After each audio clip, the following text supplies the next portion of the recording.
ನಮಸ್ತೆ ವೀಕ್ಷಕರೇ, ನಿತ್ಯ ಜ್ಯೋತಿರ ವಾಸ್ತು ಭವಿಷ್ಯ ವಿಶೇಷ ಕಾರ್ಯಕ್ರಮಕ್ಕೆ ಸ್ವಾಗತ. ನಾನು ಚಿತ್ರ. ದಿನಾಂಕ 22/5/2025 ಈ ದಿನ ಗುರುವಾರದ ಪಂಚಾಂಗ, ತಿಥಿ, ದಿನದ ವಿಶೇಷತೆ ಜೊತೆಗೆ ಎಲ್ಲಾ ವಿಚಾರಗಳನ್ನ ತಿಳಿಸ್ಕೊಡೋದಕ್ಕೆ ನನ್ನ ಜೊತೆ ಇದ್ದಾರೆ ಪಂಚಭೂತ ವಾಸ್ತು ತಜ್ಞರು ಹಾಗೆ ಖ್ಯಾತ ಜ್ಯೋತಿಷ್ಯರಾದಂತಹ ಶ್ರೀ ಮಂಜುನಾಥ್ ಗುರೂಜಿಗಳು. ಅವರನ್ನ ಕಾರ್ಯಕ್ರಮಕ್ಕೆ ಸ್ವಾಗತಿಸ್ತಾ ಇದ್ದೀನಿ. ಗುರೂಜಿ ನಮಸ್ತೆ, ಕಾರ್ಯಕ್ರಮಕ್ಕೆ ಸ್ವಾಗತ. ದೇವಾನಂಚ ಋಷೀನಾಂಚ ಗುರುನ್ ಕಾಂಚನಂ ಸನ್ನಿಭಂ ಬುದ್ಧಿಭೂತಂ ತ್ರಿಲೋಕೇಶಂ ತಂ ನಮಾಮಿ ಬೃಹಸ್ಪತಿಂ. ಗುರೂಜಿಗಳನ್ನ ಕಾರ್ಯಕ್ರಮಕ್ಕೆ ಸ್ವಾಗತಿಸಿದ್ವಿ. ಜೊತೆಗೆ ತಡ ಮಾಡದೆ ಇವತ್ತಿನ ದಿನದ ಪಂಚಾಂಗ ಮತ್ತೆ ತಿಥಿಯನ್ನ ನೋಡೋಣ ಗುರೂಜಿ. ನೋಡಿ, ಇವತ್ತು ತುಂಬಾ ವಿಶೇಷವಾಗಿ ದಶಮಿ ತಿಥಿ, ಕೃಷ್ಣ ಪಕ್ಷ, ಪೂರ್ವ ಭಾದ್ರಪದ ನಕ್ಷತ್ರ ಗುರುವಿನ ನಕ್ಷತ್ರ ಗುರುವಾರನೇ ಬಂದಿರುವಂತದ್ದು. ವಿಶೇಷವಾಗಿ ವಿಷಕುಂಭ ಯೋಗ ಅಂತ ಹೇಳ್ತೀವಿ. ವಾರ ಒಂದು ಗುರುವಾರ. ಬೆಂಗಳೂರಿನ ಕಾಲಮಾನದಲ್ಲಿ ನಮ್ಮ ರಾಜ್ಯಕ್ಕೆ ಸಂಬಂಧಪಟ್ಟ ಹಾಗೆ 5:54 ಸೂರ್ಯೋದಯ ಆಗುವಂಥದ್ದು ಮತ್ತು 6:38 ಸೂರ್ಯಾಸ್ತ ಆಗುವಂಥದ್ದು.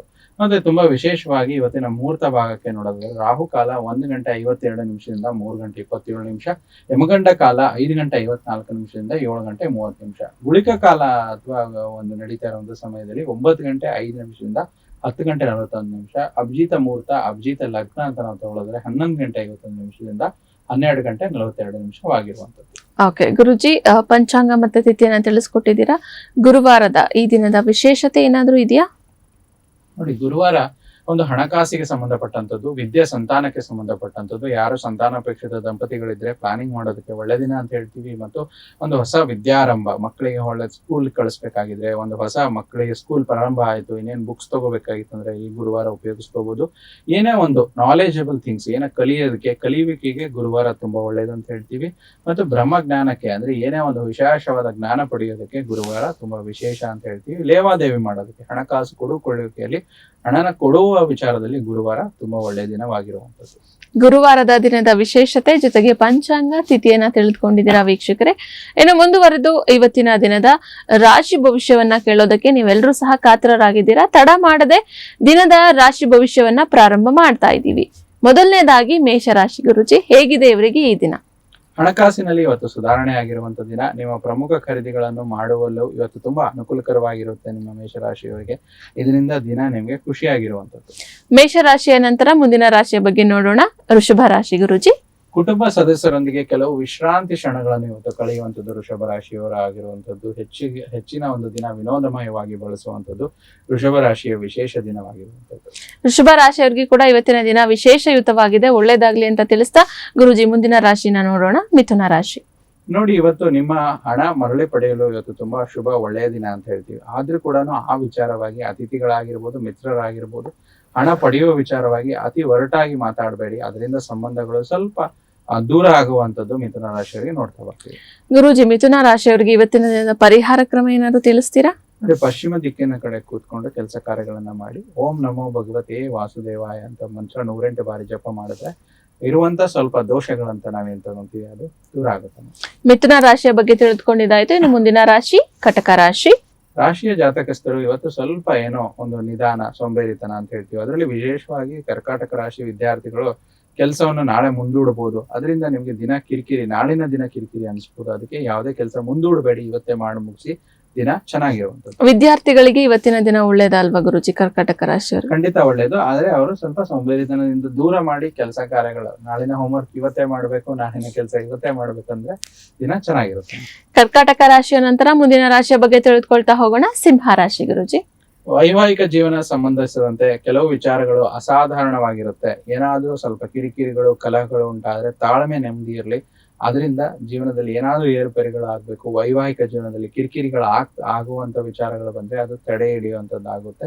ಸಮಾಧಾನದಿಂದಿರಿ. ದಿನ ಸಿಂಹ ರಾಶಿಯವರಿಗೆ ಚೆನ್ನಾಗಿರುತ್ತೆ. ಸಿಂಹ ರಾಶಿಯ ನಂತರ ಮುಂದಿನ ರಾಶಿಯ ವಿಚಾರದ ಬಗ್ಗೆನೂ ಕೂಡ ತಿಳ್ಕೊಳ್ತಾ ಹೋಗೋಣ. ಗುರುಜಿ, ಕನ್ಯಾ ರಾಶಿ. ಕನ್ಯಾ ರಾಶಿಯವರು ನೋಡಿ, ನೀವು ಅಭಿಪ್ರಾಯ ನೀಡುವಾಗ ಇತರ ಅಭಿಪ್ರಾಯಗಳನ್ನು ಕೂಡ ವಿಶೇಷವಾಗಿ ಪರಿಗಣಿಸಿ. ಅದರಿಂದ ನಿಮ್ಮ ರಾಶಿಯವರಿಗೆ ಈತನ ದಿನ ಕನ್ಯಾ ರಾಶಿಯವರಿಗೆ ಚೆನ್ನಾಗಿರುತ್ತೆ. ಕನ್ಯಾ ರಾಶಿಯ ವಿಚಾರದ ಬಗ್ಗೆ ಕೂಡ ತಿಳಿದುಕೊಂಡಿದ್ದಾಯ್ತು. ಗುರುಜಿ, ನಮ್ಗೆ ಒಂದು ಪ್ರಶ್ನೆ ಬಂದಿದೆ, ವಾಟ್ಸ್ಆಪ್ ನಲ್ಲಿ ತಗೊಂಡ್ಬಿಡೋಣ. ಖಂಡಿತ. ಇವರ ಹೆಸರು ತಿಳಿಸ್ತಾ ಇದ್ದಾರೆ, ಆಂಜನೇಯ ಅಂತ ಹೇಳಿ. ಗುರುಜಿ, ಓಕೆ. ಜನ್ಮ ದಿನಾಂಕ ಇವ್ರದ್ದು 23/8/1990. ಗುರುಜಿ, 23/8/90. ಹೌದು. ಓಕೆ. ಜನ್ಮ ಸಮಯ 9:52 PM ಗಳಲ್ಲಿ. ಜನ್ಮ ಸ್ಥಳ ಚಿತ್ರದುರ್ಗ. ಓಕೆ. ನೋಡಿ ಆಂಜನೇಯ ನೋಡಿ ಯಾರು ಪ್ರಶ್ನೆ ಕಳಿಸಿದ್ರು, ಏನ್ ಪ್ರಶ್ನೆ ಇರುತ್ತೆ? ಗುರುಜಿ ಇವರು ಕರಿಯರ್ ಗ್ರೋತ್ ಬಗ್ಗೆ ಕೇಳ್ತಾ ಇದ್ದಾರೆ, ಜೊತೆಗೆ ಫಾರಿನ್ ವಿಸಿಟ್ ಬಗ್ಗೆ ಕೇಳ್ತಾ ಇದ್ದಾರೆ ಗುರುಜಿ. ನೋಡಿ ಆಂಜನೇಯರು ಹುಟ್ಟಿರುವಂತದ್ದು ಗುರುವಾರ, ಉತ್ತರ ಫಾಲ್ಗುಣಿ ನಕ್ಷತ್ರ ತಮ್ದು. ಸೊ ನಕ್ಷತ್ರದ ಪ್ರಕಾರದಲ್ಲಿ ನೋಡೋದಾದ್ರೆ ನಿಮ್ಗೆ ರಾಶಿ ಅಂತ ಅಂದ್ರೆ ಕನ್ಯಾ ರಾಶಿ ಬರುವಂತದ್ದು, ತುಲಾ ಲಗ್ನ ಜಾತಕ. ಸೊ ಇವರು ಹೈಯರ್ ಎಜುಕೇಶನ್, ಫಾರಿನ್ ವಿಸಿಟ್ಸ್. ಬರೀ ಫಾರಿನ್ ವಿಸಿಟ್ ಮತ್ತೆ ಕರಿಯರ್ ಗ್ರೋತ್ ಬಗ್ಗೆ ಕೇಳ್ತಾ ಇದ್ದಾರೆ. ಕರಿಯರ್ ಗ್ರೋತ್ ಅಂದ್ರೆ ರಾಹು ದಶೆ ನಡೀತಿದೆ, ಮಂಗಳ ಅಂತರ್ದಶೆ ಏಪ್ರಿಲ್ 2025 ಅಂದ್ರೆ ಕಳೆದ ಏಪ್ರಿಲ್ ಇಂದ ಇವರಿಗೆ ಗ್ರೋತ್ ಚೆನ್ನಾಗಿರುತ್ತೆ. ಅದರಲ್ಲಿ ಫಾರಿನ್ ವಿಸಿಟ್ ಅಂತ ತಗೊಂಡಾಗ 9ನೇ ಮನೆ ಅಂತ ತಗೊಂತೀವಿ, 3ನೇ ಮನೆ ಮತ್ತೆ 9ನೇ ಮನೆ. 3ನೇ ಮನೆ ಅಂತಂದ್ರೆ house of short distance travel, 9ನೇ ಮನೆ ಅಂದ್ರೆ house of long distance travel ಅಂತ ತಗೊಂತೀವಿ. 9ನೇ ಮನೆ ತುಂಬಾ ಪ್ರಬಲವಾಗಿರೋದ್ರಿಂದ ಇವರಿಗೆ ಖಂಡಿತ ಫಾರಿನ್ ವಿಸಿಟ್ಸ್ ಸಿಗುವಂತ ಯೋಗ ಇದೆ. ಆದ್ರೆ ಮೇ 2026 ನಂತರ, ಮುಂದಿನ ವರ್ಷ 2026 ನಂತರ ಗುರು ದಶೆನಲ್ಲಿ ಅವರಿಗೆ ಫಾರಿನ್ ವಿಸಿಟ್ಸ್ ಆಗುತ್ತೆ, ಖಂಡಿತ ಒಳ್ಳೇದಾಗುವಂತದ್ದು. ಸ್ವಲ್ಪ ಈಗ ರಾಹು ದಶೆ ನಡೀತಿರೋದ್ರಿಂದ ಮಂಗಳವಾರ ಮತ್ತೆ ಶುಕ್ರವಾರ ಅಮ್ಮನವರ ದೇವಸ್ಥಾನಕ್ಕೆ ಹೋಗಿ ಒಂದು ಅಮ್ಮನವರ ಮೂಲ ಮಂತ್ರ ಓಂ ರೀಂ ಧೂಮ್ ದುರ್ಗೆ ನಮಃ ಅಂತ ಜಪ ಮಾಡಿ, ಅದರಿಂದ ಈ ಒಂದು ದಶಾಮುಕ್ತಿನಲ್ಲಿ ಕೂಡ ಸಪೋರ್ಟ್ ಸಿಗುತ್ತೆ. ಮುಂದಿನ ವರ್ಷ ಖಂಡಿತವಾಗಿ ಗುರು ಮಹಾದಶೆಯಲ್ಲಿ ಇವರು ಫಾರಿನ್ಗೆ ಹೋಗುವಂತ ಯೋಗ ಕೂಡ್ ಬರುವಂತದ್ದು ಆಂಜನೇಯ ಸ್ವಾಮಿ ಮಹಾಪ್ರಭುಗಳಿಗೆ. ಓಕೆ, ಆಂಜನೇಯ ಅಂತ ಹೇಳಿ ಹೆಸರಿಟ್ಕೊಂಡಿದ್ದಾರೆ ಗುರುಜಿ. ಪ್ರಶ್ನೆಯನ್ನ ಕಳಿಸಿದ್ರೆ ಆಂಜನೇಯ ಅವರು ನಿಮ್ಮ ಒಂದು ಪ್ರಶ್ನೆಗೆ ಗುರುಜಿಗಳು ಸಹ ಉತ್ತರವನ್ನ ನೀಡಿದ್ದಾರೆ. ಒಳ್ಳೇದಾಗ್ಲಿ ಅಂತ ಹೇಳ್ತಾ ಗುರುಜಿ, ನಾವು ಧನು ರಾಶಿಯ ವಿಚಾರದ ಬಗ್ಗೆ ತಿಳಿದುಕೊಳ್ತಾ ಹೋಗ್ತಾ ಇದ್ವಿ. ನೋಡೋಣ ಇವತ್ತಿನ ಈ ದಿನ ಹೇಗಿದೆ. ನೋಡಿ ಧನುರಾಶಿಯವರಿಗೆ ವಿಚಾರದಲ್ಲಿ ನೋಡೋದಾದ್ರೆ ಇವರಿಗೆ ಆರೋಗ್ಯದ ಆರೈಕೆ ಹೆಚ್ಚು ಮಾಡ್ಕೊಳ್ಳಿ ಅಂತ ಹೇಳ್ತೀವಿ, ಎಲ್ಲವನ್ನು ಹೊಂದಿಸಿಕೊಳ್ಳಿ, ಅದರಿಂದ ದಿನ ಶುಭವಾಗಿರುವಂತದ್ದು. ಧನು ರಾಶಿಯ ನಂತರ ಮುಂದಿನ ರಾಶಿಯ ಬಗ್ಗೆ ತಿಳಿದುಕೊಳ್ಳೋಣ. ಮಕರ ರಾಶಿ. ನಿಮಗೇನು ಒಳ್ಳೇದೊಂದು ನಿಮಗ್ ಮಾತ್ರ ಗೊತ್ತು, ಆದ್ರಿಂದ ದೃಢವಾಗಿರಿ, ಧೈರ್ಯಶಾಲಿಯಾಗಿರಿ, ಇದರಿಂದ ನಿಮ್ಮ ರಾಶಿಯವರಿಗೆ ಇವತ್ತಿನ ದಿನ ಚೆನ್ನಾಗಿರುತ್ತೆ. ಮಕರ ರಾಶಿಯ ವಿಚಾರಕ್ಕೆ ಸಂಬಂಧಪಟ್ಟಂತೆ ಇವತ್ತಿನ ದಿನದ ಭವಿಷ್ಯವನ್ನ ತಿಳಿದುಕೊಂಡಿದ್ದೀರಾ. ಇನ್ನು ಮುಂದಿನ ರಾಶಿ ಕುಂಭರಾಶಿ ಗುರುಜಿ. ನಿಮ್ಮ ಕುಟುಂಬದ ಸದಸ್ಯರ ನಿಮ್ಮ ಪ್ರಯತ್ನ ಮತ್ತು ನಿಮ್ಮ ಸಮರ್ಪಣೆಯನ್ನು ಪ್ರಶಂಸಿಸ್ತಾರೆ, ಇದರಿಂದ ನಿಮ್ಗೆ ದಿನ ಚೆನ್ನಾಗಿರುತ್ತೆ. ಇದನ್ನ ನೀವು ಇವತ್ತಿನ ದಿನ ಶುಭವಾಗಿರುವಂಥದ್ದು. ಕುಂಭರಾಶಿಯ ವಿಚಾರಕ್ಕೆ ಸಂಬಂಧಪಟ್ಟಂತೆ ಇವತ್ತಿನ ದಿನವನ್ನ ಕೂಡ ತಿಳಿದುಕೊಂಡಿದ್ದಾಯ್ತು. ಇನ್ನು ಮುಂದಿನ ರಾಶಿ ಮೀನರಾಶಿ. ನಿಯಮಿತ ತೊಂದರೆ ಮತ್ತು ಕೆಲವು ಸಮಸ್ಯೆಗಳು ನಿಮಗೆ ಉಂಟು ಮಾಡಬಹುದು. ಮನಸ್ಸು ಶಾಂತಿ, ನಿರ್ಮಲವಾಗಿರಿ, ನಿಧಾನಕ್ಕೆ ಡಿಸಿಷನ್ ಅನ್ನು ತಗೊಳ್ಳಿ, ಇದರಿಂದ ಮೀನರಾಶಿಯವರಿಗೆ ದಿನ ತುಂಬಾ ಚೆನ್ನಾಗಿರುವಂತದ್ದು ನೋಡ್ತಾ ಬರ್ತೀವಿ. ಓಕೆ ಗುರುಜಿ, ನಮ್ಗೆ ಮತ್ತೊಂದು ಪ್ರಶ್ನೆ ಬಂದಿದೆ, ತಗೊಂಡ್ಬಿಡೋಣ ಅದನ್ನು. ಇವರು ಹೆಸರನ್ನ ತಿಳಿಸ್ತಾ ಇದ್ದಾರೆ ಗುರುಜಿ, ನಿಶಾ ಅಂತ. ನಿಶಾ, ಹೌದು. ಇವರ ಜನ್ಮ ದಿನಾಂಕ 13/6/96. 13/6/96. ಜನ್ಮ ಸಮಯ 3:56 PM ಗಳಲ್ಲಿ. 3:56. ಹೌದು ಗುರುಜಿ. ಜನ್ಮ ಸ್ಥಳ ತಿಳಿಸಿಲ್ಲ ಗುರುಜಿ ಇವರು. ರಿಲೇಶನ್ಶಿಪ್ ಇಶ್ಯೂಸ್ ಬಗ್ಗೆ ಕೇಳ್ತಾ ಇದ್ದಾರೆ ಗುರುಜಿ ಇವರು. ಓಕೆ, 13/6/96, 3:56 ಅಂತ ಕೊಟ್ಟಿದ್ದಾರೆ, ಮತ್ತೆ ಜನ್ಮ ಸ್ಥಳ ಕೊಟ್ಟಿಲ್ಲ. ಆದ್ರೆ ಇವರು ಪ್ರಶ್ನೆ ಒಂದು ರಿಲೇಶನ್ಶಿಪ್ ಇಶ್ಯೂಸ್. ನಿಶಾ ಅಲ್ವಾ? ಹೌದು. ಸೊ ನೋಡಿ, ನಿಶಾ ಅವರು ಯಾರ ಕುಂಡ್ಲಿಯನ್ನ ಕಳಿಸಿದ್ದಾರೆ. ಸೊ ಅವರ ಜಾತಕ ವಿಚಾರವಾಗಿ ನೋಡೋದಾದ್ರೆ ಗುರುವಾರ ಹುಟ್ಟಿರುವಂತದ್ದು, ಕೃತಿಕ ನಕ್ಷತ್ರ, ವೃಷಭ ರಾಶಿ. ನೋಡಿ, ವೃಷಭ ರಾಶಿಯವರಿಗೆ ಜನರಲಿ ಏನಾಗಿರುತ್ತೆ ಅಂದ್ರೆ ಇವರು ಸಂಬಂಧಗಳಿಗೆ ತುಂಬಾ ಬೆಲೆ ಕೊಡ್ತಾರೆ. ಯಾಕಂದ್ರೆ ವೃಷಭ ರಾಶಿ ಅಧಿಪತಿನೇ ಶುಕ್ರ ಅಂದ್ರೆ ಸಂಬಂಧಗಳಿಗೆ ಕಾರಕವಾಗಿರುವಂತ ಗ್ರಹ. ಆದ್ರೆ ಅವ್ರಿಗೆ ಒಳ್ಳೆ ಸಂಬಂಧಗಳು ಇಲ್ಲಿ ಲಭಿಸೋದಿಲ್ಲ ಅಂತ ತೋರಿಸುತ್ತೆ. ತುಲಾ ಲಗ್ನ ಬೇರೆ ಇವರಿಗೆ. ವೃಷಭ ರಾಶಿ, ತುಲಾ ಲಗ್ನ, ಲಗ್ನಾಧಿಪತಿನೂ ಒಂದೇ ಆಗುತ್ತೆ, ರಾಶಾಧಿಪತಿ ಕೂಡ ಒಂದೇ ಆಗುತ್ತೆ. ದಶಾಭುಕ್ತಿ ಅಂತ ನೋಡಿದಾಗ ನಿಶಾ ಅವರ ಜಾತಕದಲ್ಲಿ ಇವರಿಗೆ ರಾಹು ದಶೆ ನಡೀತಿದೆ, ಅದರಲ್ಲಿ ವಿಶೇಷವಾಗಿ ಶನಿ ಅಂತರ್ದಶೆ. ಶನಿ ಅಂತರ್ದಶೆನಲ್ಲಿ ಜೀವನದಲ್ಲಿ ಸ್ವಲ್ಪ ಕಷ್ಟ ನಷ್ಟಗಳು ಜಾಸ್ತಿ ಅಂತ ಹೇಳ್ತೀವಿ. 6ನೇ ಮನೆಯಲ್ಲಿ ಶನಿ ಜೊತೆ ಕೇತು ಇದ್ರೆ ಏನೋ ಒಂದು ಇವರಿಗೆ ಆರೋಗ್ಯದಲ್ಲಿ ಸುಮಾರು ಪ್ರಬಲವಾಗಿ ಸಮಸ್ಯೆಗಳಿರುವಂತದ್ದು. ಆ ಆರೋಗ್ಯದ ಸಮಸ್ಯೆಯಿಂದಾನೇ ಅವ್ರ ರಿಲೇಶನ್ಶಿಪ್ ಅಂದ್ರೆ ಇವ್ರಿಗೆ ಯಾರಾದ್ರೂ ಇಷ್ಟ ಪಡ್ತಾ ಇದ್ರೆ, ಒಂದು ಸಂಬಂಧಗಳೆಲ್ಲ ಹೊಂದಿದ್ರೆ, ಇವ್ರ ಆರೋಗ್ಯದಿಂದ ಅವರ ಒಂದು ರಿಲೇಶನ್ಶಿಪ್ ಮೇಲೆ ಪ್ರಭಾವ ಬೀಳ್ತಿರುತ್ತೆ. ಮೊದಲನೇದಾಗಿ ಹೇಳೋದಂದ್ರೆ ನಿಮ್ಮ ಆರೋಗ್ಯನ ಸುಧಾರಿಸಿ ಪೂರ್ಣ ಪ್ರಮಾಣದಲ್ಲಿ. ನೋಡಿದ್ದ ಈಗ 7.5 ಕೂಡ ಸ್ವಲ್ಪ ರಾಶಿಯವರಿಗೆ ಪ್ರಾರಂಭವಾಗಿರೋದ್ರಿಂದ, ರಾಹು ದಶೆನಲ್ಲಿ ಶನಿ ಅಂತರ್ದಶೆ ನಡೀತಾ ಇರೋದ್ರಿಂದ ಮೇ 2026 ಶನಿ ಅಂತರ್ದಶೆ ಇರುತ್ತಮ್ಮ. ಮುಂಬರುವ ದಿನಗಳಲ್ಲಿ ಬುಧ ಅಂತರ್ದಶೆನಲ್ಲಿ ಮೇ 2026 ನಂತರ ರಿಲೇಶನ್ಶಿಪ್ ಸರಿ ಹೋಗುತ್ತೆ. ಮೇ ತುಂಬಾ ದಿನ ಇದೆ ಅಲ್ವಾ. ಈಗ ನಡೀತಾ ಇರೋದು ಇವತ್ತಿನ ದಿನಮಾನದಲ್ಲಿ ನೋಡೋದ್ರೆ 22ನೇ ತಾರೀಕು ನಾವು ಇದನ್ನ ನೋಡ್ತಾ ಇದೀವಿ. ಸೊ ಇಲ್ಲಿ ಏನಾಗುತ್ತೆ, ಯಾವುದೇ ರೀತಿ ಚಿಂತೆ ಮಾಡಬೇಡಿ ನಿಶಾ ಅವರೇ. ಒಂದು ನಿಮ್ಮ ಒಂದು ದಶಾಭುಕ್ತಿಗೆ ಅನುಸಾರವಾಗಿ ಒಂದು ರಾಹುಗೆ ದುರ್ಗಾ ಸಪ್ತಶತಿ ಪಾರಾಯಣ ಅಂತ ಒಂದು ಜಪ ಬರುತ್ತೆ. ಸಾಧ್ಯವಾದ್ರೆ ನಿಮ್ಮ ಮನೆ ಹತ್ರ ಯಾರಾದ್ರೂ ಪ್ರೀಸ್ಟ್ ಅಂದ್ರೆ ಒಂದು ಅರ್ಚಕರಿದ್ರೆ ಕರ್ಕೊಂಡ್ ಬಂದು ಮಾಡಿಸಿ, ಅಥವಾ ಯಾವ್ದಾದ್ರು ದುರ್ಗಾದೇವಿ ದೇವಸ್ಥಾನದಲ್ಲಿ ದುರ್ಗಾ ಸಪ್ತಶತಿ ಪಾರಾಯಣ ಮಂಗಳವಾರ ಶುಕ್ರವಾರ ನಡೀತಾ ಇರುತ್ತೆ, ಅದರಲ್ಲಿ ಇವು ಪಾಲ್ಗೊಳ್ಬೇಕು. ಪಾಲ್ಗೊಂಡು ಪ್ರಸಾದ ಇತ್ಯಾದಿ ಸ್ವೀಕರಿಸಿದ್ರೆ ಇವರಿಗೆ ಏನು ರಿಲೇಶನ್ಶಿಪ್ ಅಲ್ಲಿ ತೊಂದರೆಗಳಾಗ್ತಿದೆ. ಯಾಕಂದ್ರೆ ಪಂಚಮಕ್ಕೆ ರಾಹು ಸಂಬಂಧ ಬಂದಿರೋದ್ರಿಂದ ರಾಹು ಗ್ರಹಕ್ಕೆ ಸಂಬಂಧಿಸಿದಂತ ಒಂದು ಪರಿಹಾರಗಳು ಮಾಡ್ಕೊಂಡ್ರೆ ರಿಲೇಶನ್ಶಿಪ್ ವಿಚಾರವಾಗಿ ಏನು ಅನುಭವಿಸ್ತಾ ಇದಾರೆ ಅದು ಕಮ್ಮಿ ಆಗುತ್ತೆ. ಎರಡನೇ ವಿಚಾರ ಅಂದ್ರೆ ನೋಡಿ, ಇವರಿಗೆ ರಿಲೇಶನ್ಶಿಪ್ ಗೆ ಕಾರಕನಾದ ಗ್ರಹ ಶುಕ್ರ ಮತ್ತೆ ಶನಿ ಅಂತ ಹೇಳ್ತೀವಿ. ಶನಿಗೆ ಸಂಬಂಧಪಟ್ಟಂತ ಹರಳು ಅಂದ್ರೆ ಜೆಮ್ ಸ್ಟೋನ್ ನೀಲಮಣಿ ಹರಳನ್ನು ಎಡಗೈ ಮಧ್ಯದ ಬೆರಳಲ್ಲಿ 3 ರಿಂದ 5 ಕ್ಯಾರೆಟ್ ಹಾಕೊಳ್ಳುವಂಥದ್ದು, ಮತ್ತೆ ಎಡಗೈ ತೋರ್ ಬೆರಳು ಫಸ್ಟ್ ಫಿಂಗರ್ ಅಂತ ಹೇಳ್ತೀವಲ್ಲ ಅದನ್ನ 3 ರಿಂದ 5 ಕ್ಯಾರೆಟ್ ವೈಟ್ ಜಿರ್ಕನ್ ಅನ್ನೋ ಒಂದು ರತ್ನವನ್ನು ಅಂದ್ರೆ ನೀಲಮಣಿ ಮತ್ತು ವೈಟ್ ಜಿರ್ಕನ್ ಎರಡೂ ಕಾಂಬಿನೇಷನ್ ನ ಶುಕ್ರವಾರ ಮತ್ತು ಶನಿವಾರ ಕ್ರಮವಾಗಿ ಆ ಒಂದು ಜೆಮ್ ಸ್ಟೋನ್ ನ ಮೂಲ ಮಂತ್ರ ಹೇಳಿ ಧರಿಸಿದ್ರೆ ಇವರಿಗೆ ಖಂಡಿತ ಅದರ ವಿಚಾರವಾಗಿ ಅನುಕೂಲ ಆಗುತ್ತೆ. ಯಾವ್ದು ಅಂದ್ರೆ ವಿಶೇಷವಾಗಿ ರಿಲೇಶನ್ಶಿಪ್ ವಿಚಾರ. ರಿಲೇಶನ್ಶಿಪ್ ಅನ್ನೋದು ಸರಿ ಹೋದ್ರೆ ಮತ್ತೆ ಇವರ ಆರೋಗ್ಯದಲ್ಲಿ ಸ್ವಲ್ಪ ಏನ್ ಸಮಸ್ಯೆ ಇದೆ ಇವೆರಡನ್ನೂ ಅವ್ರು ಸರಿಪಡಿಸ್ಕೊಂಡ್ರೆ ಖಂಡಿತ ಇವರಿಗೆ ನಿಶಾ ಅವರಿಗೆ ಮದ್ವೆ ಯೋಗ ಕೂಡ ಇರುವಂತದ್ದು. ಸೊ ಅದು ಬಂದು ಅವರಿಗೆ ಮುಂದಿನ ವರ್ಷ ಅಂದ್ರೆ 2026 ಮೇ ಕಳೆದ ನಂತರ ರಾಹು ಮಹಾದಶೆ ಬುಧ ಅಂತರ್ದಶೆಯಲ್ಲಿ ಬರುತ್ತೆ.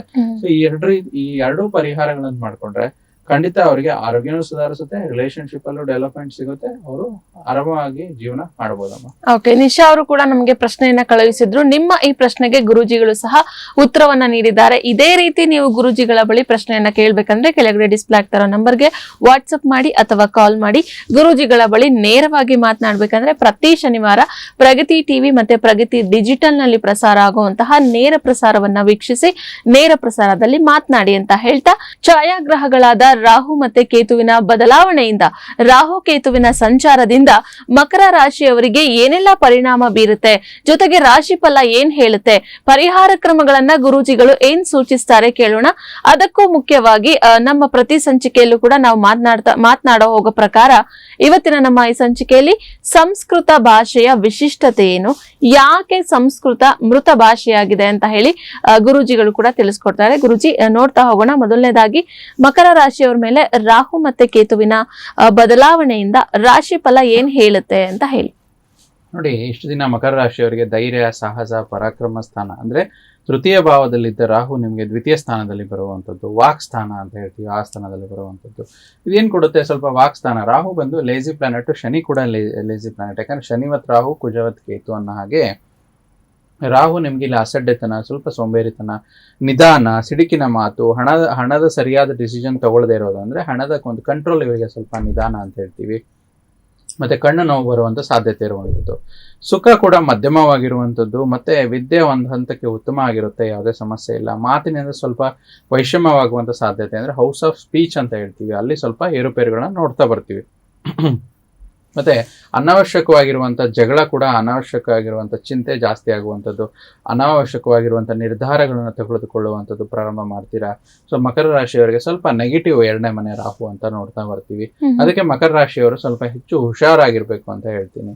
ಆದ್ರೆ ರಾಹು ನಿಮ್ಗೆ ಜನ್ಮ ಜಾತಕದಲ್ಲಿ ಚೆನ್ನಾಗಿದ್ರೆ, ಅಂದ್ರೆ ಮೂಲ ಜಾತಕ ನಿಮ್ಮ ಜನ್ಮ ಜಾತಕದಲ್ಲಿ ಚೆನ್ನಾಗಿದ್ರೆ ಏನೇನ್ ರಾಹು ಚೆನ್ನಾಗಿ ಕೊಡುತ್ತೆ? ನಿಮ್ದೇನಾದ್ರು ಕಮಿಷನ್ ಬಿಸ್ನೆಸ್ ಇದ್ರೆ, ಕೆಮಿಕಲ್, ರಾಸಾಯನಿಕ ಪದಾರ್ಥಗಳು, ಮತ್ತೆ ಏನಾದ್ರು ಪೆಟ್ರೋಲ್ ಬಂಕು ಈ ರೀತಿ, ಅಥವಾ ನಾನ್ ವೆಜ್ ಹೋಟೆಲ್ಸ್ ವಿಶೇಷವಾಗಿ ಅಂತ ಹೇಳ್ತೀವಿ, ಈ ರೀತಿ ಏನಾದ್ರು ಇದ್ರೆ, ಮತ್ತೆ ರಾಯಭಾರ ವಿಚಾರದಲ್ಲಿ, ಮತ್ತು ವಿದೇಶದಿಂದ ಹಣ ಬರುವಂತದ್ದು, ಅಂದ್ರೆ ಯಾರೊಬ್ರು ಫಾರಿನ್ ಅಲ್ಲಿ ಅವ್ರ ಮಗ ಆ ರೀತಿ ಅಲ್ಲಿ ಕೆಲಸ ಮಾಡ್ತಾರೆ, ಅಲ್ಲಿಂದ ದುಡ್ಡು ಬರುವಂತದ್ದು, ಮತ್ತೆ ವಿದೇಶ ಪ್ರಯಾಣಕ್ಕೆ ಸಂಬಂಧಪಟ್ಟಂತದ್ದು, ವಿದೇಶಕ್ಕೆ ಹೋಗಿ ಬರುವಂತದ್ದು. ಸೊ ಇದೆಲ್ಲ ರಾಹು ನಿಮ್ಗೆ ನೆಗೆಟಿವ್ ಆಗಿದ್ರು ಕೂಡ, ಅಂದ್ರೆ ಕೆಲವೊಂದು ವಿಚಾರದಲ್ಲಿ ನೆಗೆಟಿವ್ ಇದ್ರು ಕೂಡ, ಈ ಎಲ್ಲಾ ವಿಚಾರಗಳಲ್ಲಿ ಮಕರ ರಾಶಿಯವರಿಗೆ ಪಾಸಿಟಿವ್ ಕೊಡುವಂತದ್ದು ರಾಹು ಗ್ರಹರ ಒಂದು ಫಲವಾಗಿರುವಂತದ್ದು ಮಕರ ರಾಶಿಯವರಿಗೆ. ಓಕೆ ಗುರೂಜಿ, ರಾಹುವಿನ ಒಂದು ರಾಶಿ ಫಲ ಏನ್ ಸೂಚಿಸುತ್ತೆ ಮಕರ ರಾಶಿಯವರಿಗೆ ಅಂತ ಹೇಳಿ ತಿಳಿಸಿದ್ದೀರಾ. ಇನ್ನು ಕೇತು ಅಂತ ಹೇಳಿ ತಗೊಂಡಾಗ ಕೇತುವಿನ ಬದಲಾವಣೆಯಿಂದನೂ ಕೂಡ ಯಾವೆಲ್ಲ ಪರಿಣಾಮಗಳು ಬೀರುತ್ತೆ ಮಕರ ರಾಶಿಯವರ ಮೇಲೆ, ರಾಶಿ ಫಲ ಏನ್ ಸೂಚಿಸುತ್ತೆ ವಿಶೇಷವಾಗಿ? ನೋಡಿ, ರಾಹು ಕೇತು ಯಾವಾಗಲೂ ಅಪ್ರದಕ್ಷಿಣೆಯಾಗಿ 180 ಡಿಗ್ರಿಯಲ್ಲಿ ಪ್ರಯಾಣಿಸುವಂಥದ್ದು. ಅದೇ ರೀತಿ ಕೇತು ಇಷ್ಟು ದಿನ ನಿಮಗೆ ಮಕರ ರಾಶಿಯವರಿಗೆ ಭಾಗ್ಯಸ್ಥಾನದಲ್ಲಿತ್ತು, ಅಷ್ಟಮ ಸ್ಥಾನಕ್ಕೆ ಕೇತು ಬರುವಂಥದ್ದು. ಅಷ್ಟಮದಲ್ಲಿ ಕೇತು ಇದ್ದಾಗ ಏನಾಗುತ್ತೆ? ಸ್ವಲ್ಪ ಪಾಪಗ್ರಹಗಳ ಪೀಡೆ ಜಾಸ್ತಿ ಆಗುವಂಥದ್ದು, ಅಂದ್ರೆ ಕೆಟ್ಟ ಕನಸು ಬೀಳೋದು, ಕೆಟ್ಟ ಆಲೋಚನೆಗಳು, ಮತ್ತೆ ಯಾರೋ ನಿಮಗೆ ಕೆಟ್ಟದನ್ನ ಮಾಡಿಸ್ಬಿಡುವಂಥದ್ದು ಆಗುವಂಥದ್ದು, ಮತ್ತೆ ಇಲ್ಲೇನೋ 3 ದಾರಿ ಕೂಡ ಕಡೆ ಒಂದು ಏನೋ ಪ್ರಯೋಗಗಳಾಗುವಂಥದ್ದು, ಅಥವಾ ನೀವು ಅಲ್ಲಿ ಎಡವಿ ಬೀಳುವಂಥದ್ದು ನೋಡ್ತಾ ಬರ್ತೀವಿ. ಮತ್ತೆ ಸದಾ ಕಾಲಕ ಒಂದು ನಕಾರಾತ್ಮಕ ಯೋಚನೆಗಳು, ನೆಗೆಟಿವ್ ಥಾಟ್ಸ್ ತುಂಬಾ ಬರುವಂತದ್ದು ನೋಡ್ತಾ ಬರ್ತೀವಿ. ಮತ್ತೆ ಇದೆಲ್ಲಾನು ನೀವು ಒಂದು ಬ್ಯಾಲೆನ್ಸ್ ಮಾಡ್ಕೋಬೇಕು ಮಕರ ರಾಶಿಯವರಿಗೆ ಅಂತ ನಾನು ತಿಳಿಸ್ತಾ ಇದ್ದೀನಿ. ಕೇತುವಿನ ಒಂದು ಗ್ರಹದ ಒಂದು ಗೋಚಾರ, ಮತ್ತೆ ಸ್ವಲ್ಪ ಹೆಚ್ಚು ಉದರ ವ್ಯಾಧಿ, ಹೊಟ್ಟೆ ಸಂಬಂಧಿತ ಒಂದು ಸಮಸ್ಯೆಗಳು, ಮತ್ತೆ ಉಷ್ಣವಾತ ಪ್ರಕೋಪಗಳು ಜಾಸ್ತಿ ಆಗುತ್ತೆ. ಗಾಯ ಆದ್ರೂ ಕೂಡ ಬೇಗ ವಾಸಿ ಆಗೋದಿಲ್ಲ. ಸೊ ಅಪಘಾತಗಳು ಕೂಡ ಬರಬಹುದು, ಸ್ವಲ್ಪ ಹುಷಾರಾಗಿರಿ. ಯಾಕಂದ್ರೆ ಅಷ್ಟಮ ಕೇತು ಅಪಘಾತಗಳನ್ನು ಕೊಡುವಂತದ್ದು ವಿಚಾರದಲ್ಲಿ. ಮತ್ತೆ ಇಷ್ಟು ದಿನ ಬಂಧುಗಳ ಸಹಕಾರ ಒಂದು ಅತ್ಯಗತ್ಯವಾಗಿ ಸಿಗ್ತಾ ಇತ್ತು, ಅದು ಸ್ವಲ್ಪ ಕಮ್ಮಿ ಆಗುತ್ತೆ. ಅತಿಯಾದ ಒಂದು ರೋಗ ಕೂಡ ಬರುವಂತ ನಿರೀಕ್ಷೆ ಕೇತುವಿನ ಗೋಚಾರದಿಂದ ಇರುವಂತದ್ದು. ಅದಕ್ಕೆ ಪರಿಹಾರ ನೋಡಿ, ಕೆಲವೊಂದು ವಿಚಾರದಲ್ಲಿ ನಾವು ಮಂತ್ರ ಜೊತೆನಲ್ಲಿ ಕೂಡ ನಾವು ಹೇಳೋದೇನಂದ್ರೆ, ಒಂದು ದೇಹವನ್ನು ಹೆಚ್ಚಾಗಿ ದಂಡಿಸಿ ಯೋಗ ಪ್ರಾಣಾಯಾಮ ಒಂದು ಧ್ಯಾನ ಮಾಡಿ, ಮತ್ತೆ ಅಗ್ನಿ ಭಯ, ರಾಜ ಭಯ, ಚೋರ ಭಯ, ಸರ್ಪ ಭಯ, ಮೃತ್ಯು ಭಯ, ಹೀಗೆ ಹಲವಾರು ಭಯಗಳು ನಿಮ್ಗೆ ಅಷ್ಟಮ ಕೇತು ಕೊಡುವಂಥದ್ದು. ಅದಕ್ಕೆ ಭಯ ಪಡದೇನಂಗೆ ನೋಡ್ಕೊಳ್ಳಿ. ಅದಕ್ಕೆ ಪರಿಹಾರ ಇಷ್ಟೇ, ಒಂದು ತುಂಬಾ ವಿಶೇಷವಾದ ಮಂತ್ರ, ಓಂ ರಂ ರುದ್ರಾಯ ಶಿವಾಯ ಸರ್ವಭದ್ರಾಯ ಓಂ ಅಂತ.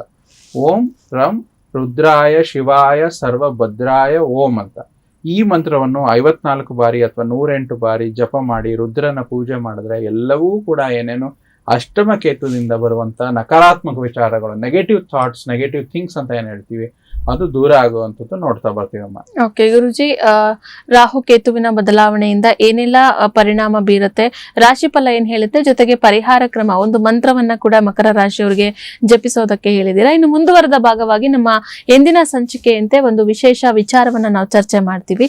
ಇವತ್ತಿನ ನಮ್ಮ ಈ ಸಂಚಿಕೆಯಲ್ಲಿ ಗುರುಜಿ, ಸಂಸ್ಕೃತ ಅನ್ನೋದು ಎಲ್ರಿಗೂ ಗೊತ್ತಿರುವಂತ ಒಂದು ಭಾಷೆ, ಅದು ಸಂಸ್ಕೃತ ಭಾಷೆಯ ವಿಶಿಷ್ಟತೆ ಏನು ಅಂತ ಹೇಳಿ ತಿಳ್ಕೊಳ್ಳೋಣ ಗುರುಜಿ. ನೋಡಿ, ಸಮಸ್ತ ಭಾಷೆಗಳಿಗೆ ಸಂಸ್ಕೃತವೇ ತಾಯಿ ಅಂತ ಹೇಳ್ತೀವಿ. ಅಂದ್ರೆ ಸಮಸ್ತ ಭಾಷೆಗಳಿಗೆ ಒಂದು ಮದರ್ ಟಂಗ್ ಅಂತ. ನಾವು ನಮ್ಮ ಮದರ್ ಟಂಗ್ ನ ಕನ್ನಡ ಆದ್ರೆ, ಸಮಸ್ತ ಭಾಷೆಗಳಿಗೆ ಮದರ್ ಟಂಗ್ ಸಂಸ್ಕೃತ. ಅದು ಹೇಗೆ ಅಂದ್ರೆ, ಸಂಸ್ಕೃತ ಎಂದರೆ ಸಂಸ್ಕರಿಸಿದ ಭಾಷೆ ಅಂತ ಹೇಳ್ತೀವಿ. ಸೊ ಪ್ರಾಕೃತಿಕ ಭಾಷೆಯನ್ನು ಸಂಸ್ಕರಿಸಿ ಮಾಡಿರುವ ಭಾಷೆಯೇ ಸಂಸ್ಕೃತಿ ಭಾಷೆ ಅಂತ ಹೇಳ್ತೀವಿ. ನೋಡಿ, ಚಿಕ್ಕ ಶಬ್ದದಿಂದ ದೊಡ್ಡ ಅರ್ಥವನ್ನು ಹೇಳಬೇಕಾಗಿರುವಂತದ್ದು ಸಂಸ್ಕೃತದಿಂದ ಮಾತ್ರ ಸಾಧ್ಯ. ಈಗ ನಾವು ಬಳಸ್ತಿರುವಂತ ಕನ್ನಡ ಭಾಷೆಯಲ್ಲಿ 90% ಒಂದು ಸಂಸ್ಕೃತ ಶಬ್ದಗಳಿವೆ, ಆಯ್ತಾ. ಸೊ ನಮ್ಮ ಎಲ್ಲಾ ಭಾರತೀಯ ಸಾಹಿತ್ಯವು ಕೂಡ ಸಂಸ್ಕೃತದಲ್ಲೇ ಇರುವಂತದ್ದು. ಯಾವ ರೀತಿ ಇದೆ, ವಿಶೇಷವಾಗಿ ವೇದಗಳು, ವೇದಾಂಗಗಳು, ಸೂಕ್ಷ್ಮ ಶಾಸ್ತ್ರಗಳು ಮತ್ತು ಭಾಗವತಾದಿ ಪುರಾಣಗಳಂತ ನೋಡ್ತಾ ಬರ್ತೀವಿ. ರಾಮಾಯಣ, ಮಹಾಭಾರತ, ಇತಿಹಾಸಗಳು, ಆಯುರ್ವೇದ, ಗಣಿತ, ಭೌಗೋಳಿಕ, ಖಗೋಳಿಕ ಮತ್ತೆ ಮುಂತಾದ 106 ಶಾಸ್ತ್ರಗಳು ಕೂಡ ನಮ್ಗೆ ಸಂಸ್ಕೃತದಲ್ಲೇ ಸಿಗುವಂತದ್ದು. ಅಂದ್ರೆ ಸಂಸ್ಕೃತಿಗೆ ಒಂದು ಸಂಸ್ಕೃತ ಭಾಷೆಗೆ ಅದರದಾದ ಒಂದು ಸಂಸ್ಕೃತಿ ಕೂಡ ಇರುವಂತದ್ದು ನಾವು ನೋಡ್ತಾ ಬರ್ತೀವಿ. ಓಕೆ ಗುರುಜಿ, ಆ ಸಂಸ್ಕೃತ ಭಾಷೆಯ ಒಂದು ವಿಶಿಷ್ಟತೆಯನ್ನು ತಿಳಿಸ್ಕೊಟ್ಟಿದ್ರೆ, ಈಗ ನಾವು ನೋಡೋ ಪ್ರಕಾರ ಎಲ್ಲೂ ಕೂಡ ಸಂಸ್ಕೃತ ಭಾಷೆ ಅನ್ನೋದು ಇಲ್ವೇ ಇಲ್ಲ. ಯಾಕೆಂದ್ರೆ ಈಗ ಎಲ್ಲೋ ಒಂದು ಕಡೆ ಸಂಸ್ಕೃತ ಭಾಷೆಯನ್ನು ಅಧ್ಯಯನ ಮಾಡೋದಕ್ಕೆ ಸ್ಕೂಲ್ಗಳಲ್ಲಿ ಕೆಲವೊಂದು ಭಾಗಗಳಲ್ಲಿ ಚಾನ್ಸ್ನ ಕೊಡಲಾಗಿದೆ. ಅದು ಬಿಟ್ರೆ ಯಾಕೆ ಸಂಸ್ಕೃತ ಮೃತ ಭಾಷೆಯಾಗಿದೆ ಅಂತ ಹೇಳಿ ಗುರುಜಿ. ನೋಡಿ, ಸಂಸ್ಕೃತ ಭಾಷೆ ತುಂಬಾ ಹಳೆಯ ಭಾಷೆ ಆಗಿರುವಂತದ್ದು, ಅದರ ಅಧ್ಯಯನ ಕಮ್ಮಿ, ಅದರ ಒಂದು ನಡೀತಾ ಇರುವಂತ ಚರ್ಚಾ ವಿಚಾರಗಳಲ್ಲಿ ಸಂಸ್ಕೃತ ಒಂದು ಭಾಷೆ, ಆಡು ಭಾಷೆ ವಿಚಾರದಲ್ಲಿ ತುಂಬಾ ಕಮ್ಮಿ ಅಂತ ಹೇಳ್ತೀವಿ. ಸಂಸ್ಕೃತ ಭಾಷೆಗೆ ಸಂಬಂಧಪಟ್ಟಂತದ್ದು ಇತಿಹಾಸ ಏನಂದ್ರೆ, 1500 ವರ್ಷಗಳ ಹಿಂದೆ ಇದೊಂದು ಪಂಡಿತರ ಭಾಷೆ ಆಗಿತ್ತು ಅಂತೆ. ಮತ್ತೆ ರಾಜ ಮಹಾರಾಜರ ಭಾಷೆ ಆಗಿ, ಬ್ರಾಹ್ಮಣರ ಭಾಷೆ ಆಗಿ ಇದೊಂದು ಚಲಾವಣೆಯಲ್ಲಿದ್ದಂತ ಭಾಷೆ ಅಂತ ಹೇಳ್ತೀವಿ. ಮತ್ತೆ ಪಶು ಸಂರಕ್ಷಣೆಯನ್ನು ಮಾಡುತ್ತಿರುವ ವೈಶ್ಯರು, ಕೃಷಿಕರಾದ ಶೂದ್ರ ವರ್ಣದವರು, ಸುಸಂಸ್ಕೃತರು ವಿದ್ಯೆಗೆ ದೂರವಾಗಿದ್ರು ಈ ಒಂದು ಭಾಷೆದ ವಿಚಾರವಾಗಿ. ಅತಿ ಕಡಿಮೆ ಜನಸಂಖ್ಯೆ ಇರುವ ಬ್ರಾಹ್ಮಣರು, ಕ್ಷತ್ರಿಯರು ಸಂಸ್ಕೃತ ಭಾಷೆ ಅಭಿವೃದ್ಧಿ ಆಗಲಿಲ್ಲ ಅಂತ ಹೇಳಿ ಪಂಡಿತ ಭಾಷೆಯಾಗಿ ಉಳಿದ್ಬಿಡ್ತಿದ್ರು. ಇದೇ ಒಂದು ಸಮಯಕ್ಕೆ ನಮ್ಮ ಭಾರತದ ಮೇಲೆ ಒಂದು ಮಹಮ್ಮದೀಯರು ಒಂದು ದಾಳಿ ಆಯ್ತು. ಕ್ರಿಸ್ತ ಶತಕ 715 ಪ್ರಾರಂಭವಾದ ಮಹಮ್ಮದೀಯರ ಒಂದು ಗಜನಿ ಮಹಮ್ಮದ್ ಯುದ್ಧ, ಅಂದ್ರೆ 1000 ಇಸ್ವಿಯಿಂದ 1027ನೇ ಇಸ್ವಿಯಿಂದ ಇವ್ರದ್ದು ಒಂದು ಗಜನಿ ಮೊಹಮ್ಮದ್ ಯುದ್ಧ ಮಾಡಿರುವಂತದ್ದು. ಇಲ್ಲಿ ಆ ಸಮಯದಲ್ಲಿ ಸಂಸ್ಕೃತಕ್ಕೆ ಇರುವಂತ ಸಾವಿರಾರು ಸಂಸ್ಕೃತ ಒಂದು ಭಾಷಾ ಗ್ರಂಥಗಳನ್ನು ಇವರು ನಾಶಪಡಿಸಿದ್ರಮ್ಮ. ಇಲ್ಲಿ ಏನಾಗುತ್ತೆ, ಅದಾದ ನಂತರ ಬಂದಿರುವಂತ ನಮ್ಮ ಸ್ವಲ್ಪ ಪುರಾಣ ಹಿನ್ನೆಲೆ ನೋಡಿದಾಗ ಔರಂಗಜೇಬು ಕೂಡ ಬಂದಿರುವಂತದ್ದು. ಅವರು ಕೂಡ ಸಂಸ್ಕೃತ ಗ್ರಂಥಗಳನ್ನು ಒಂದು ಎಲ್ಲಾ ಕಡೆ ಒಂದು ಶೇಖರಿಸಿ ರಾಶಿ ಮಾಡಿ ಎಣ್ಣೆ ಹಾಕಿ ಬೂದಿ ಮಾಡಿಸಿದ್ರು ಅಂತ ನಮ್ಮ ಶಾಸ್ತ್ರದಲ್ಲಿ ಉಲ್ಲೇಖ ಆಗಿರುವಂತದ್ದು. ಸೊ ಸಂಸ್ಕೃತ ಸಾಹಿತ್ಯವನ್ನು ಹೆಚ್ಚು ಕಡಿಮೆ ಸಂಪೂರ್ಣವಾಗಿ ಈಗಿನ ಕಾಲಮಾನದಲ್ಲಿ ಸ್ವಲ್ಪ ನಾಶಪಡಿಸ್ಬಿಟ್ಟಿದ್ದಾರೆ ನಮ್ಮ ರಾಜ ಮಹಾರಾಜರು ಅಂತ ಹೇಳ್ತೀವಿ.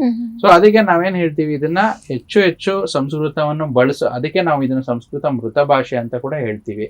ಸೊ ಅದಕ್ಕೆ ನಾವು ಈಗಿನ ಒಂದು ಭಾಷೆಯಲ್ಲಿ ಹೆಚ್ಚು ನಾವು ನೋಡ್ತೀವಿ. ನಮ್ಮ ದೇಶಕ್ಕೆ 1947 ನಂತರ ಏನ್ ಸ್ವಾತಂತ್ರ್ಯ ಹೌದು ಬಂತು, ಹೌದು. ನಮ್ಮ ಸ್ವಾತಂತ್ರ್ಯ ಯೋಧರು ಸಹ ಇಂಗ್ಲೆಂಡ್ ನಲ್ಲೇ ಓದಿ ಅಲ್ಲಿಂದನೇ ಬಂದಿರೋದ್ರಿಂದ ಸಂಸ್ಕೃತಕ್ಕೆ ಅಷ್ಟೇನು ಉನ್ನತ ಸ್ಥಾನ ಕೂಡ ಸಿಕ್ಕಿರ್ಲಿಲ್ಲ.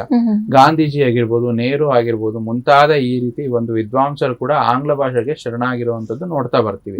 ಸೊ ಅದಕ್ಕೆ ನಾವು ಈಗಿನ ಒಂದು ಇದ್ ಮಾಡೋದಕ್ಕೆ ಸಂಸ್ಕೃತಕ್ಕೆ ಒಂದು ಅನೇಕವಾದ ಉಲ್ಲೇಖಗಳು, ಒಂದು ಮಂತ್ರ ಮುಖೇನ, ಒಂದು ಮಂತ್ರ ಹೇಳಿದಾಗ ಆ ಸಂಸ್ಕೃತಕ್ಕೆ ಅದರದೇ ಆದ ಒಂದು ಶಕ್ತಿ ಇರುವಂತದ್ದು. ಸೊ ಅದಕ್ಕೆ ಮಂತ್ರ ಮುಖೇನ ಒಂದು ಸಂಸ್ಕೃತವನ್ನು ಬೆಳೆಸಿ ಉಳಿಸಿದ್ರೆ ಸಂಸ್ಕೃತಕ್ಕೆ ಅದರದೇ ಆದ ಮಹತ್ವ ಇರುವಂತದ್ದು. ಅದಕ್ಕೆ ನಾವು ಮೊದ್ಲೇ ಹೇಳ್ದಂಗೆ ಸಂಸ್ಕೃತ ನಾವು ಸ್ವಲ್ಪ ಮೃತ ಭಾಷೆ ಅಂತ ತಗೊಂಡ್ವಿ. ಹಲವಾರು ಜನ ಯಾರು ಬೆಳೆಸ್ಲೇ ಇಲ್ಲ. ಆದ್ರೆ ಅದೇನಂತ ಹೇಳ್ತಾರಲ್ಲ, ಓಲ್ಡ್ ಇಸ್ ಗೋಲ್ಡ್ ಅನ್ನೋ ಹಾಗೆ ಈಗಿನ ಒಂದು ನಮ್ಮ ಒಂದು ಕಾಲಘಟ್ಟದಲ್ಲಿ ನಾವು ಪ್ರತಿಯೊಂದು ಶ್ಲೋಕ ಆಧಾರಿತವಾಗಿ ಮಂತ್ರಗಳನ್ನ ಹೇಳಿ ಸಂಸ್ಕೃತವನ್ನು ಉಳಿಸಿ ಬೆಳೆಸ್ತಾ ಇದೀವಿ.